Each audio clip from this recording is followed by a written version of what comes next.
Assalamualaikum warahmatullahi wabarakatuh. Waalaikumsalam warahmatullahi.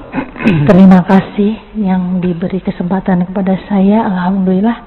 Semoga sehat Buya. Amin. Ya keluarga. Amin. Amin. Ada yang mau saya tanyakan. Ini juga dengan teman-teman saya, bukan atas pertanyaan pribadi. Yang pertama, apakah memang belajar zikir itu harus ditalkin, dan oleh siapa nanti ditalkinnya? Misalkan kami ini teman-teman ada niat ke sana, karena ada yang mengatakan tidak usah seperti itu, cukuplah zikir yang setelah sholat kan ada, sudah itu aja, nggak mesti seperti itu banget, seperti itu. Ada tanggapan. Nah, itu pertama. Yang kedua, bagaimana Buya mensikapi perjuangan Habib Rizik itu? Seperti itu. Pak Mirwan yang jawab tuh. Oke, baik. Itu saja. Terima kasih. Assalamualaikum warahmatullahi wabarakatuh. Assalamualaikum warahmatullahi wabarakatuh. Yang pertama, yang kedua kalau sempat ya. Yang pertama tentang talqin. Oh, usah gitu-gitu amat. Nah, itu karena dia belum tahu rahasia talqin ya. Kalau kita mau tanya masalah zikir, jangan dengerin komentar orang awam atau ustadz yang awam dalam zikir. Ustadz ini kan juga ada spesialisasinya. Ada yang spesial sholawat, ada maulidan mulu, ya, talqin nggak pernah. Ada yang cuma bid'ahin talqin mulu sama sholawat, itu ada juga. Yang ngerti talqin orang bersanad, karena talqin itu ada sanadnya kepada Rasulullah Sallallahu Alaihi Wasallam. Dalil talqin di Quran ada. Fa'lam annahu la ilaha illallah. Itu dalil talqin. Apa arti talqin? Memberi bimbingan, memberi pengajaran kepada orang mengenai hakikat la ilaha. Talqin ini ada dua, talqin ilmu, talqin zikir. Quran ada namanya metode talqin. Benar. Jadi sebenarnya kita sudah dapat talqin Quran. Kalau nggak ditalkinkan Quran oleh guru, kita nggak akan bisa baca Quran. Jadi Bapak Ibu ini dari dulu bisa baca Quran karena ditalkinkan. Talqin itu beliau baca, kita ikut. Abatasa, kita ulang. Abatasa, itu talqin baca Quran, talqin ilmu. Ya. Atau nggak usah belajar ya, yaudah di rumah aja baca Iqra sendiri di rumah ya, baca Quran sendiri di rumah. Jadi orang-orang komentar begini, dia nggak ngerti apa yang sedang dia komentari. Saya udah sering menyampaikan ini, tolong dia ingat-ingat, wala taqafu ma laysa laka bihi ilm, surat Al-Isra. Jangan kamu komentar, jangan berpendirian terhadap hal-hal yang kamu tidak mengerti. Ilmu itu pengetahuannya sudah jelas, ujung pangkalnya, dalilnya apa. Kalau tidak, katakan, oh saya nggak mengerti talqin apa, gitu aja. Ya. Yang kedua, di dalam hadis ada hadis Muslim, Nabi mengatakan, laqinu mautakum la ilaha illallah. Talqinkan mauta. Apa arti mauta? Tiga maknanya, orang yang akan mati, yang sedang mati, yang sudah mati. Yang ngomong Imam Ibnu Rif'ah, diulang oleh Imam Nawawi, diulang oleh Imam Subki, diulang oleh imam setelah mereka. Ada tiga makna ya. Apa aja? Ini bakal mati nggak? Berarti wajib talqin. Yang kedua, sedang. Yang ketiga, ya, dalam riwayat Imam Ibnu Abi Syaibah, Nabi ditanya, bagaimana untuk orang hidup, wahai Rasulullah? Nabi mengatakan lebih baik. Jadi mending kita dapat talqin masa hidup daripada dapat talqin nanti waktu sakarat. Siapa tahu nggak bisa dengar. Udah pernah lihat orang sakarat belum? Dia nggak bisa dengar. Dia melihat tapi bukan kita. Dia ngelihat nggak tahu kemana ngelihat. Dia mengambil nafas tapi nafasnya sudah tersengal-sengal. Apalagi dalilnya? Dalilnya banyak. Ada di riwayat Imam Ahmad, Imam Tabarani, bahwa Nabi SAW mentalkin Ubadah bin Samit, mentalkin Sayyidina Ali, mentalkin sekelompok sahabat. Ada talqin jama'i, berjamaah. Ada talqin furoda, ya, sendiri-sendiri. Gak tahu nih ahwalnya datang kapan nih saya mentalkin di sini. Tapi beberapa kawan sudah, ya. Karena mereka mau ngikutin baca ya Hayyu ya Qayyum setiap hari dengan jumlah yang sudah saya sebutkan, ya. Mungkin pada iri kali ya, waktu saya ke Martapura langsung talqin. Antum jangan iri, itu muridnya Abah Guru Sekumpul. Itu mereka tidak pernah meninggalkan maulid setiap pekan. Sholawat terus, nggak pernah sepi dari sholawat. Itu orang-orang Banjar sana. Mereka datang dari berbagai provinsi. Itu saya talqin di tengah hutan, Pak. Itu bukan tengah kota itu. Itu wilayah dulu sempat konflik. Itu kan gunung emas itu. Ditutup oleh pemerintahnya. Dijadiin tempat zikir, canggih nggak tuh? Tadinya orang pada eksploitasi alam. Ngapain mereka di situ? Tambang. Kalau tanah udah ditambang, hancur nggak? Bapak pergi ke Bangka. Itu tambang-tambang pribadi. Kalau kita naik, udah kayak orang Kudisan itu pulau. Ya, mohon maaf orang Bangka ya. Itu harus dibenerin tuh. Gimana cara benerinnya saya nggak tahu. Ditutup. Nah kemarin kita buat zikir. Saya tadinya nggak tahu, tapi ketika datang kok udaranya enak. Masih banyak kunang-kunang. Tahu kunang-kunang? Ini pencirian dalam ekologi. Kalau misalnya ada hewan-hewan tertentu, kita lihat, kita hirup baunya atau kita lihat indikatornya, berarti udaranya masih bagus. Dan orang datang ke situ. Kita dari kota tuh, kota Martapura, Banjarbaru ya, ke sana jauh sekali, ada 1 jam. 1 jam udah pakai patwal. Orang datang dari Sampit, dari Palangkaraya, dari Pontianak, dari Balikpapan, itu datang Pak, dan itu muridnya Abah Guru Sekumpul semua, muhibbin mereka. Abah Guru Sekumpul wafat tahun berapa dulu? 2004 atau 2005? Ya, 2004 ya. Jadi mereka santri beliau. Kalau setiap kali ada haul namanya, itu ramainya bukan main, jutaan. Pejabat aja nggak bisa masuk. Jadi mereka sudah muhibbin kepada wali Allah namanya Abah Guru Sekumpul. Itu wali Pak, la syak bila niza, ya, nggak ada syak lagi. Karena wali itu penciriannya bukan kesaktian, tapi kenal kepada yang mengangkat dia jadi wali. Siapa yang angkat dia jadi wali? Allah. Kenalnya, ma'rifatnya luar biasa.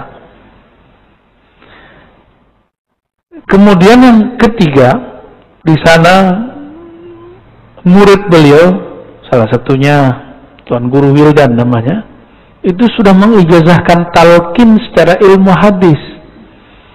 Lah saya malulah, guru kita sudah mentalkin ijazah, tapi saya kok nggak ngasih talqin gitu.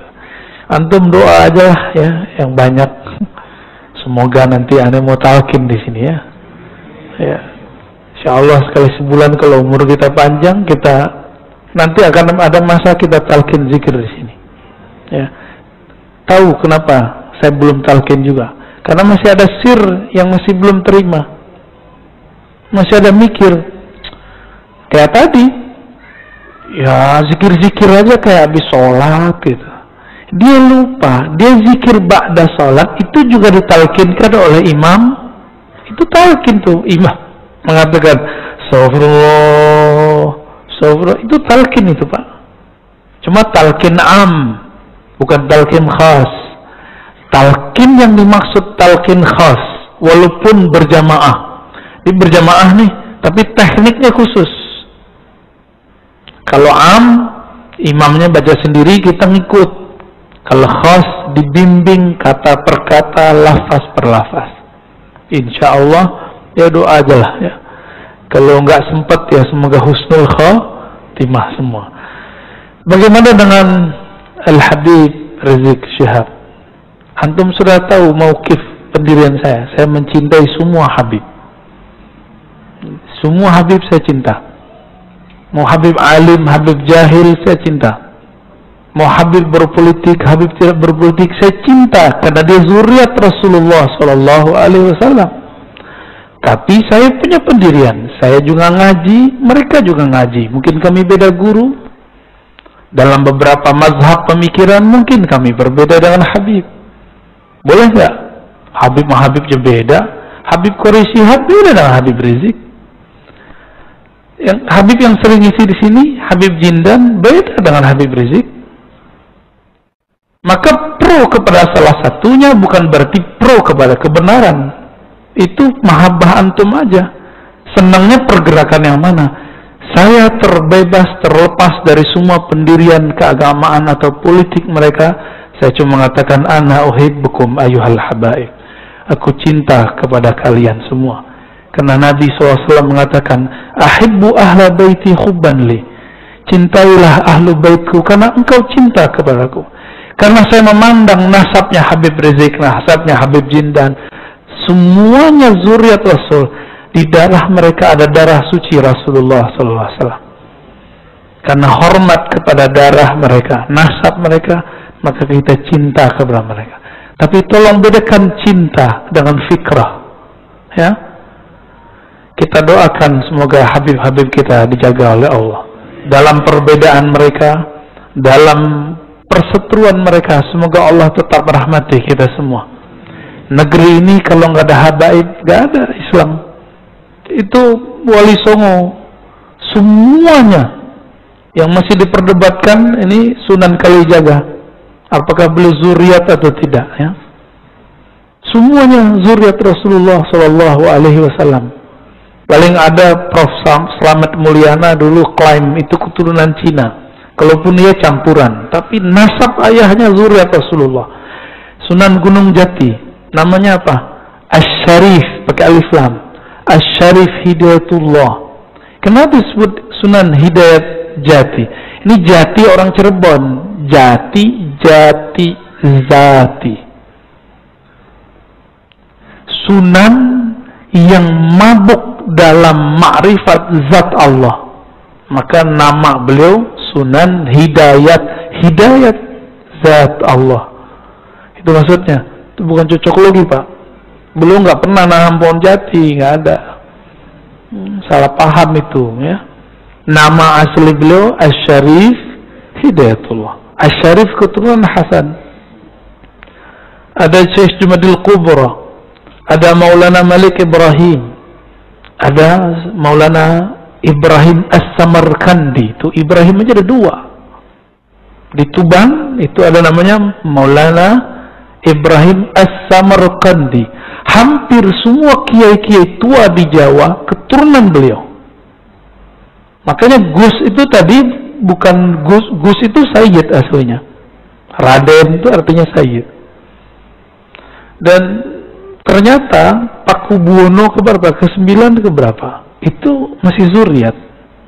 Dan di Solo juga ada perkawinan campuran antara sultan-sultan dengan ya mungkin istri-istrinya saya nggak tahu, karena ketemu wajah mereka saya bilang ente Habib Sayyid, enggak, aneh keturunan Solo gitu, aneh keturunan ini segala macam ya. Dan kita cinta mereka semua. Di Pontianak ada kesultanan ya, Al-Qadri, itu zuriat Rasulullah. Sampai ke Ambon baik Ambon Selatan, Ambon yang sekarang, ataupun Halmahera, itu zuriat Rasulullah Sallallahu Alaihi Wasallam. Itu mau kemana? Yang bikin kesultanan dulu di negeri ini, Kesultanan Banten, Sultan Hasanuddin, itu zuriat Syarif Hidayatullah. Ya, mau apa lagi? Semuanya masih zuriat. Jadi kalau kita ini kurang ajar sama mereka, takutnya Rasulullah murka sama kita. Dan yang paling berat, bahwa nasab Nabi ini adalah pencirian Imam Mahdi. Maka ciri-ciri pengikut Dajjal di akhir zaman ini tidak percaya Habib, bahwa mereka keturunan Rasulullah Sallallahu Alaihi Wasallam. Ya. Maka antum yang cinta dengan Habib Rizik, saya juga cinta Habib Rizik. Antum yang cinta Habib Jindan, saya juga cinta Habib Jindan. Apalagi guru-guru mereka, Al-Habib Omar, ya, ada di Jawa Timur Habib Taufik. Tapi saya juga cinta dengan Habib Quraisyihab. Ya. Terus tiba-tiba orang kayak antum yang nggak kuliah S1, S2, S3 tafsir seperti beliau berani mengomentari tafsirnya. Ngaca dulu. Yang paling lucu LC baru S1 berani komentarin profesor doktor. Pak Quraisyihab itu S1, S2, S3-nya tafsir. Penafsiran dia yang sekarang itu hasil dia ngaji di Al-Azhar. Jika berbeda, cukup katakan, oh saya kurang cenderung kepada tafsir Pak Quraisy, saya senangnya tafsir Fulan, gak apa-apa. Tapi jangan menghujat, sok-sok pinter, ya. Nanti dihisap semua loh, hati-hati. Dulu saya begitu Pak. Dulu saya termasuk yang menghina Quraisyihab. Saya dulu menghina beliau. Ternyata kualat. Disuruh jadi host, jadi MC waktu seminar. Di situ kita kenal beliau, masya Allah, orangnya tawadu sekali, sangat-sangat tawadu. Ya. Negeri ini dibangun dulu beberapa persennya oleh zuriat Rasulullah SAW. Maka kalau sekarang mereka berbeda, ya karena memang dari dulu mereka berbeda. Kita doakan Habib Rizik, semoga Allah jaga dia. Semoga beliau segera keluar.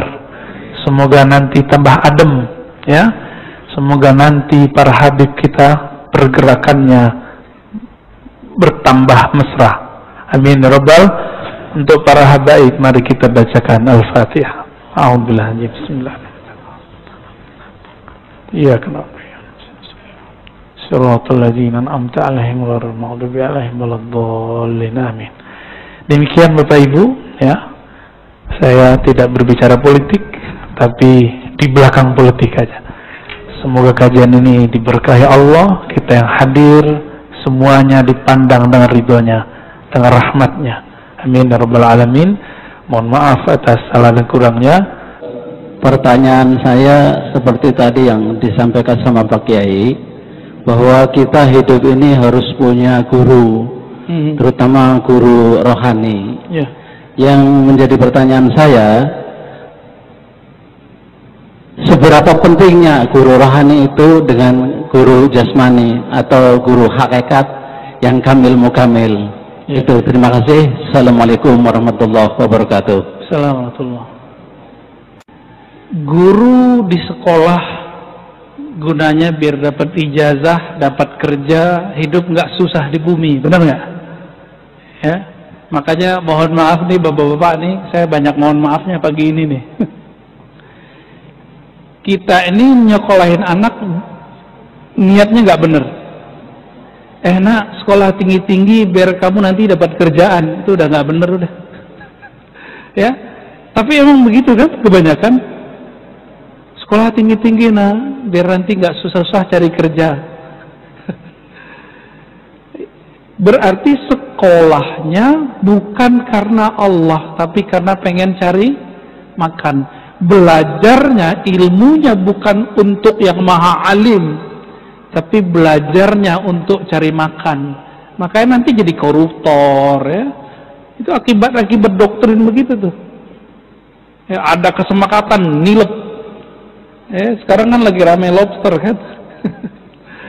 Ya, apa itu masalahnya? Itu masalah doktrin dari kecil, Pak. Jadi bukan disalahkan dia jadi menteri, enggak.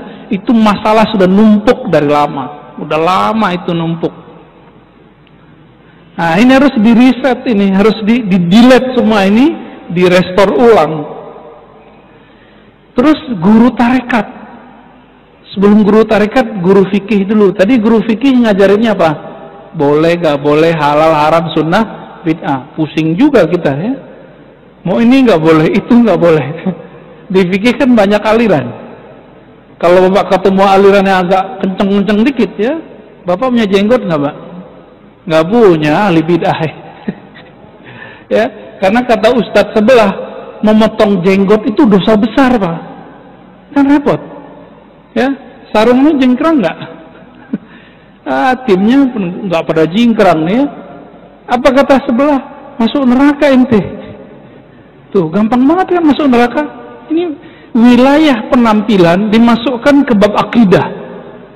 Tuh, dahsyat sekali kalau nggak belajar ilmu ruh.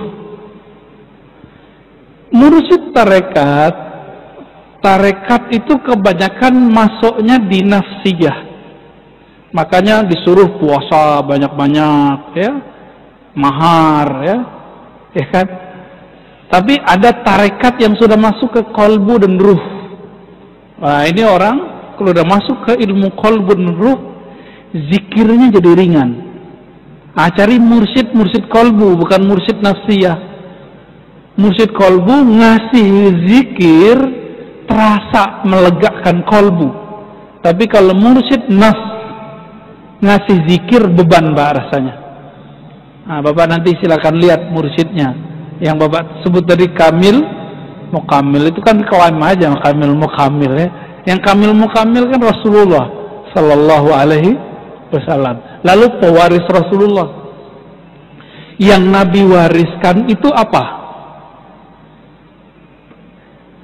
Ini kita ulang, ini kajian bulan lalu ini. Ulama pewaris para nabi. Hadis bukan? Al-ulama warasatul anbiya. Nabi mewariskan ke ulama. Ulama dapat warisan dari nabi. Apa yang diwariskan? Nubuat. Tapi kan nggak ada nabi lagi setelah Rasulullah. Berarti nubuatnya dapat, tapi pangkat jadi nabinya nggak dapat. Gitu. Apa makna nubuat? Imam Al-Hakim At-Tirmizi dalam kitab Khatmul Awliya mengatakan an-nubuwah itu al-ilmu billah, ilmu mengenal Allah dengan cara musyahadah dan mukasyafah. Jadi rasa memandang Allah Subhanahu wa taala, bukan lagi pakai dalil-dalil yang tertulis, tapi sudah mulai dalil ruh, dalil qalbu. Maka mursyid juga banyak tingkatannya, Pak. Ada mursyid nafsiyah. Kebanyakan mursyid tarekat di sini. Ada yang level kolbu. Yang level kolbu udah mulai jadi wali dia udah. Ya. Ada yang sudah sampai ruh. Ini yang disebut pewaris-pewaris hakiki Rasulullah Sallallahu Alaihi Wasallam. Dan mereka kebanyakan tersembunyi. Ya. Maka benarlah kata orang-orang dulu. Ya. Al-masyhur bibarakatil mastur. Ulama-ulama yang terkenal sekarang dengan tarekat, dengan zikir, ma'rifat, itu mereka nggak terkenal karena ada punya guru, punya teman, punya doa yang mendoakan, yang mengajar dia, itu nggak terkenal, dianya terkenal. Ya, itu terjadi. Ya, jadi orang masyhur karena doa yang mastur, yang tersembunyi. Jadi kita nggak boleh lupa dari cangkangnya. Siapa tahu Bapak hidup enak hari ini karena doa orang-orang terdahulu, atau doa kakek-kakek terdahulu. Alhamdulillah ini mengalir di dalam darah kita, doa-doa mereka. Ya. Izin bertanya, bagaimana cara mencari guru mursyid? Karena rata-rata sulit kita untuk mencari guru mursyid. Bagaimana agar hati ini senantiasa terkoneksi dengan Allah Subhanahu wa taala? Tips-tips sederhana yang bisa kita lakukan. Terima kasih, jazakumullah khairan katsiran. Assalamualaikum warahmatullahi wabarakatuh. Assalamualaikum warahmatullahi wabarakatuh. Mursyid yang berarti pembimbing rohani, maka dicari harus dengan rohani, bukan dicari dengan baju. Oh, bajunya dia pakai gamis, pakai serban, kayaknya ini mursyidku. Bukan, itu antum nyari baju namanya. Nyari mursyid namanya mursyid rohani, maka carinya dengan rohani. Karena rohani kita belum terlatih, latihlah dengan cara rohani. Allah Subhanahu wa taala menitipkan kalamnya lewat Nabi. Kata Nabi, min sa'adatil mar'i ayyastakhira ilallah. Ciri-ciri orang dapat sa'adah, kesuksesan batin, dia istikharah. Istikharah. Jangan sekali, berkali-kali. Kalau udah istikharah, nggak mesti mimpi. Bisa jadi wajah dia kayak kebayang terus. Pikiran kita seperti ke beliau terus. Berarti beliau mursyid kita. Dan tolong ingat, kalau sudah begitu, pasangkan adab kepada beliau. Adab kepada guru. Jangan meminta kita supaya diingat oleh guru. Tapi berdoalah supaya guru itu terpatri wajahnya di hati kita. Jangan meminta waktu guru, tapi mintalah hati ini supaya mengenang ajaran-ajaran guru. Rasulullah itu sibuk, bukan main. Beliau masih sempat, tapi beliau udah nggak sempat semuanya dipegang. Apalagi sekarang umat sudah banyak. Kita tidak sehebat Rasul Sallallahu Alaihi Wasallam. Nabi itu terlihat di langit, terlihat di bumi, bisa mecah, bisa terlihat di banyak tempat. Kita belum tentu bisa. Maka coba istikharah, minta, ya Rabb, aku sudah sangat merindukanmu. Bimbing aku kepada orang-orang yang juga merindukanmu. Itu yang disebut istikharah, ya. Jadi istikharah nggak mesti pakai bahasa Arab, bisa pakai bahasa rohani. Lalu bermusyawarah, bertanya ke ahli, jangan tanya ke Abdul Qadir Jawaz, ya. Orang nanya tasawuf ke dia anti tasawuf, Pak. Apa jadinya? Dia sebutlah sufi zindik, ya nggak? Nanyanya ke teman dia disebut sufi gila.